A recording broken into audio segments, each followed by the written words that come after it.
शेख मुफीद बयान करते हैं कि हज़रत जिब्राईल अलैहिस्सलाम बेशुमार फरिश्तों के साथ ज़मीन की तरफ आ रहे थे कि नागहा ज़मीन पर नज़र पड़ी तो देखा कि एक फरिश्ता ज़मीन पर पड़ा हुआ ज़ारो कतार रो रहा है। हज़रत जिब्राईल ने पूछा, तुझे किस जुर्म की ये सज़ा मिली है? इसने अर्ज़ की, मर्ज़ी माबूद को समझने में एक पल की देर की थी। फुतरस ने हज़रत जिब्राईल अलैहिस्सलाम से पूछा कि आप कहाँ जा रहे हैं? हज़रत जिब्राईल अलैहिस्सलाम ने फरमाया कि रसूल खुदा के घर में हुसैन नाम का एक फर्जंद पैदा हुआ है, उसकी मुबारकबाद देने जा रहे हैं। फुतरस ने चलने की इजाज़त मांगी तो हज़रत जिब्राईल अलैहिस्सलाम उनको अपने साथ ले चले। चौखट पर पहुँचकर रसूलुल्लाह सल्लल्लाहु अलैहि वसल्लम को सलाम किया और फुतरस के मुताल्लिक अर्ज़ हाल किया।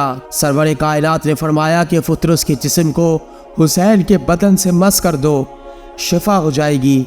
जिब्राईल ने ऐसा ही किया। फुतरस के बालों पर उसी तरह वापस आ गए जैसे पहले थे।